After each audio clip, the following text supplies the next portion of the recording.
Salut, corrigé de l'exercice 5.1, donc résoudre des triangles quelconques. Il y a plusieurs cas différents, on les traite un par un. Pour ne pas que cette vidéo dure une demi-heure, j'ai rédigé les solutions. Je vous indique la marche à suivre sans prendre le temps de faire les calculs, ils sont déjà faits. Donc je vais assez vite, ce qui est important c'est la marche à suivre, dans quel ordre on utilise quel théorème. On regarde. Voilà, premier cas de cet exercice 5.1, c'est le cas où on connaît les trois longueurs. C'est le cas de l'exemple A dans la théorie qu'on a fait déjà. Donc on le refait tout simplement.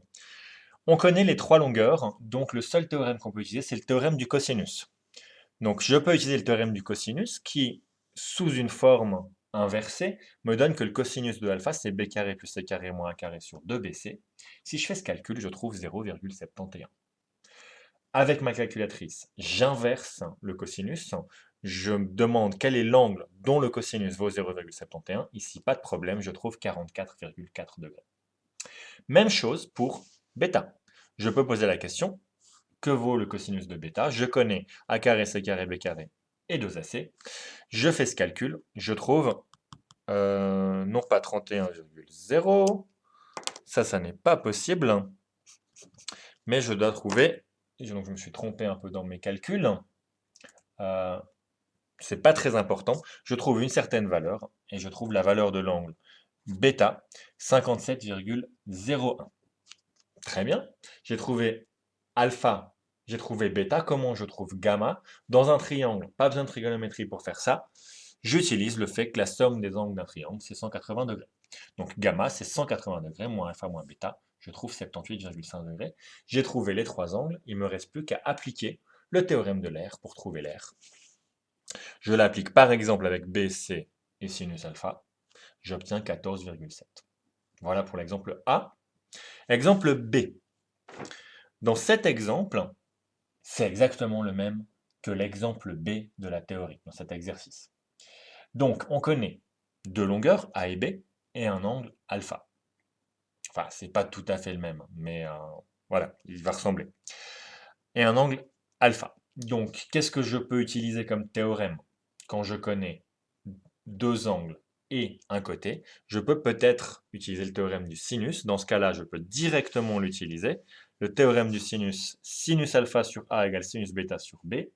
Ça me donne, ce qui souvent est marqué A sur sinus alpha égale B sur sinus bêta, mais c'est évidemment toujours valable si on inverse.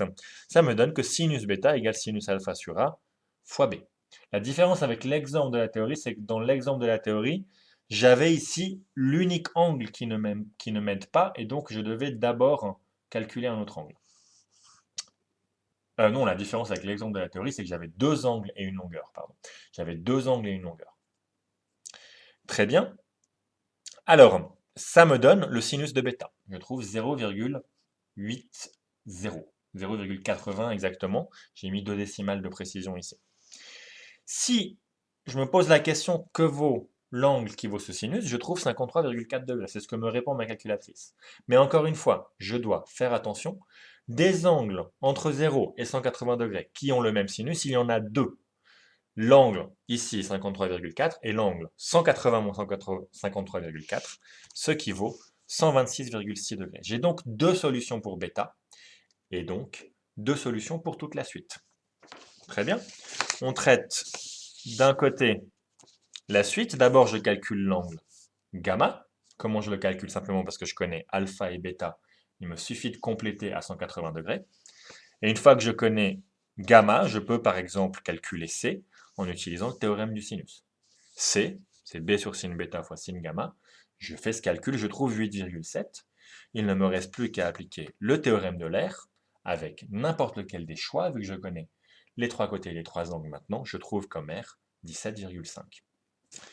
Dans le deuxième cas, je peux calculer gamma, 18,4 degrés, ou bien je peux calculer par exemple c carré égale a carré plus b carré moins 2ab fois cos gamma, ce qui va me donner quelque chose, ce qui va me donner comme valeur pour c 2,8.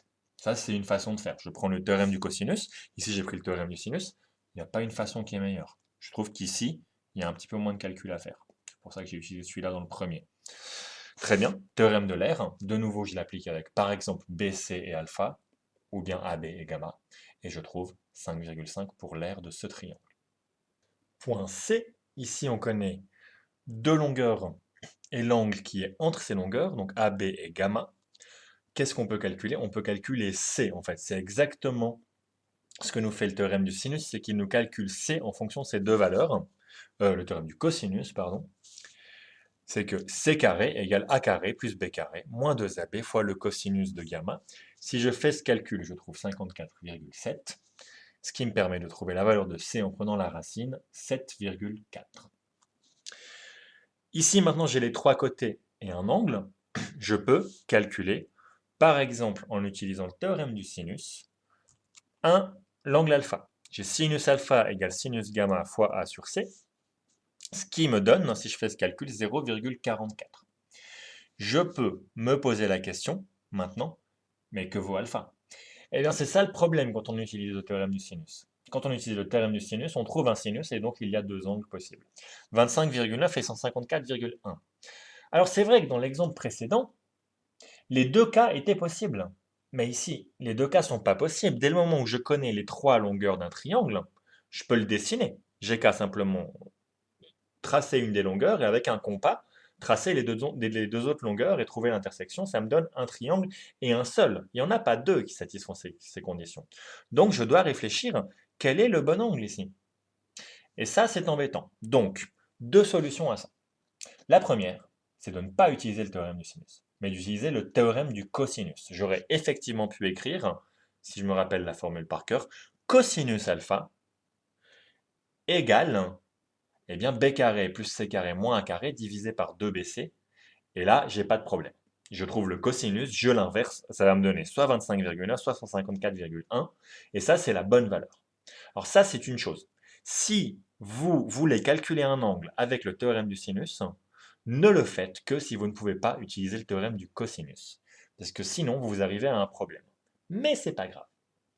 Ici, qu'est-ce qu'on peut voir? Regardez. Alpha vaut soit 25,9, soit 154,1. Mais 154,1, j'ai déjà un angle de 54 degrés.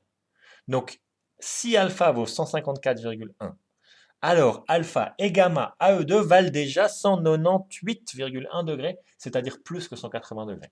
Donc, cette solution-là, alpha égale 154,1 degrés, elle n'est pas possible. Troisième solution, imaginons que je ne puisse pas éliminer cet angle de cette façon, alors je pourrais simplement trouver gamma en faisant, maintenant que je connais bêta, pardon, maintenant que je connais alpha et gamma, je peux trouver bêta. Là, je l'ai fait avec 25,9 parce que je sais que c'est la bonne solution. Mais si je n'étais pas sûr que ce 154,1 n'est pas une solution, alors je pourrais trouver une autre valeur de bêta possible. Et cette valeur de bêta, dans notre cas, elle est négative, parce qu'on a déjà dépassé 180 degrés, mais dans un autre cas, elle serait positive. Eh bien, si elle est positive, alors il suffit de mettre les angles et les côtés les uns en face de l'autre, et le côté le plus long doit faire face à l'angle le plus long, toujours. Ça nous permettrait de décider. Maintenant, je vous rappelle, la meilleure des solutions parmi tout ça, si vous êtes à un travail écrit, c'est d'utiliser le théorème du cosinus, parce que vous n'avez pas à vous poser toutes ces questions. On continue, on a trouvé tous les angles, il ne nous reste plus qu'à utiliser le théorème de l'air pour déterminer l'air. Utilisez n'importe laquelle des versions, c'est pas mon problème, c'est juste appliquer une formule. Ok. Point D. Deuxième colonne. Je trouve que c'est mieux en colonne que comme j'ai fait avant en ligne. Ici, on connaît deux angles et une longueur. C'est exactement le même cas que le cas de l'exemple B. Cette fois-ci, c'est vraiment ce cas-là. Donc, on peut trouver le troisième angle, tout simplement en enlevant à 180 degrés la somme des deux angles qu'on connaît. Et on peut utiliser ensuite le théorème du sinus pour trouver la longueur B, par exemple. C'est sin bêta sur sin gamma, égale 9,1. On peut faire la même chose pour trouver la longueur A, C fois sin alpha sur sinus gamma. On trouve 5,9. Et finalement, on applique le théorème de l'air pour répondre à la question de l'exercice. Exemple E, un exemple intéressant puisqu'on nous demande ici d'inverser le théorème de l'air, de ne pas l'utiliser pour calculer l'air, mais à partir de l'air, de retrouver les longueurs des côtés et les valeurs des angles. Alors, comment on l'utilise? Donc, ce théorème de l'air, ici, on connaît A, B et l'air. Le théorème de l'air nous dit que l'air, c'est par exemple la moitié de A fois B fois sinus gamma. Ça me permet de trouver le sinus de gamma. Mais évidemment, comme dans le cas où j'utilise du théorème du sinus, si je connais le sinus d'un angle, il y a deux possibilités. Et à ce moment-là, ça vaut le coup de se poser la question, est-ce que ces deux possibilités sont pertinentes toutes les deux? Est-ce que par hasard, ce problème n'est pas uniquement déterminé? Alors pour ça, j'ai préparé un petit GeoGebra pour vous montrer pourquoi dans ce problème il y a effectivement deux solutions. Alors je prends ici un point B et je vais prendre un point C et dessiner un segment entre B et C de longueur 6. J'ai dessiné C à distance 6 de B. Maintenant, je sais que B égale 5, petit b, la longueur du segment B. Donc, je peux, avec mon compas, tracer un point A à une distance, 5 de C. Et ce point, il peut être n'importe où sur le cercle de rayon 5. D'accord? Et ça me définit un certain nombre de triangles. La question qui me reste, c'est parmi ceux-ci, lesquels sont de surface 12. Alors si j'affiche tout le polygone maintenant, regardez ce qui se passe avec l'aire de ce triangle. Quand je bouge A, A, je peux l'amener sur le segment BC et l'aire vaut 0. Ou bien je peux le faire monter jusqu'à peut-être environ par là, où l'aire a l'air très grande. Quoique elle a l'air plus grande ici encore, mais au bout d'un moment, l'aire diminue, clairement, et elle redevient 0 au moment où A, B et C sont alignés. Donc il y a bien, quelque part entre 0, le maximum, un moment où la valeur 12 est atteinte, et quelque part entre le maximum et le deuxième 0, un moment où la valeur 12 est atteinte, il y a bien deux solutions. Ok, donc je me suis convaincu qu'il y a deux possibilités. Il y a deux endroits où l'aire vaut 12. Alors, je continue le problème avec chacun des deux cas. Gamma peut valoir 53,1 degrés ou 126,9. Très bien. Pour trouver C, j'utilise le théorème du cosinus et non pas le théorème du sinus parce que je n'ai pas envie de me retrouver encore une fois dans une situation où je ne suis pas certain de ce que je trouve. Donc j'utilise le théorème du cosinus, C carré égale A carré plus B carré moins 2AB cos gamma. Ça me donne 24,97 dans un cas, 97 dans l'autre, ce qui me donne la valeur de C 5,0 ou 9,9. Ensuite, j'aimerais trouver bêta. Donc ici, j'utilise de nouveau le théorème du cosinus. C'est ici, en fait, que j'aurais eu un problème. C'est pour trouver un angle que j'aurais eu un problème. Et ici, j'utilise le théorème du cosinus pour pas avoir le problème de me poser la question quel est le bon angle. Je trouve pour cosinus bêta 0,6 dans un cas et 0,91 dans l'autre en utilisant le théorème du cosinus. Et je trouve pour l'angle bêta ici 53,1 degrés. Et ça, j'aurais pu le savoir, j'y reviens. Mais dans un deuxième cas, 23,4. Alors comment j'aurais pu savoir ce 53,1 degrés? Tout simplement en observant que la valeur de C que j'ai trouvée ici, 5,0, c'est la même que la valeur de B. Donc le triangle était isocèle, donc bêta égale gamma, 53,1. J'ai oublié d'ailleurs un petit symbole degré ici. J'ai trouvé bêta, je connaissais gamma, il ne me reste plus qu'à trouver alpha. Je connaissais gamma. Il ne me reste plus qu'à trouver alpha, pardon, j'ai mal préparé ma feuille, en faisant 180 moins gamma moins bêta. Dans un cas, je trouve 73,8 degrés, dans l'autre cas, je trouve 29,7 degrés. Petite précision aussi, j'ai fait mes propres calculs et j'ai des valeurs qui sont légèrement différentes de celles du corrigé. C'est normal parce que s'il a pris une dimension différente, vu qu'on est obligé à un moment de faire des approximations, on se retrouve avec des approximations. Je pense que les miennes sont un peu meilleures parce que j'ai jamais fait d'arrondi. Mais voilà, les valeurs diffèrent très légèrement du corrigé. C'est quelque chose qui arrive quand on fait de la trigonométrie parce qu'on ne connaît pas la valeur exacte d'un angle à partir de son sinus. On peut la connaître aussi précisément qu'on veut, mais il y a un moment où on fait une approximation. Allez, dernier point de cet exercice.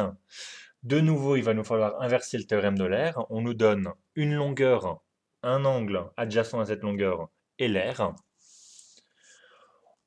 On tire du théorème de l'air que l'air est une demi fois BC fois sinus alpha. On peut en tirer la valeur de C. 2 fois l'air divisé par b fois sinus alpha, et on trouve 5,3 pour C. Du théorème du cosinus, maintenant qu'on connaît A, B et C, qu'on connaît B, C et puis alpha, pardon, on peut trouver A. A carré égale B carré plus C carré moins 2BC cos alpha. Ça me donne la valeur de A carré, ce qui me donne la valeur de A, 5,5 en l'occurrence. Maintenant que je connais les trois longueurs, je peux utiliser le théorème du cosinus pour calculer un des deux angles restants. Je trouve, par exemple, cos bêta égale A carré plus C carré moins B carré sur 2AC, 0,93, ce qui me donne la valeur de l'angle 43,6. Il ne me reste plus qu'à trouver le dernier angle, que je trouve simplement en complétant à 180 degrés, 66,4 degrés pour gamma. Voilà. Eh bien, j'espère que résoudre ces triangles, vous avez maintenant compris comment le faire. Les exercices suivants sont plus intéressants parce qu'on fait ça dans des cas pratiques et pas simplement pour remplir un tableau. Bonne soirée!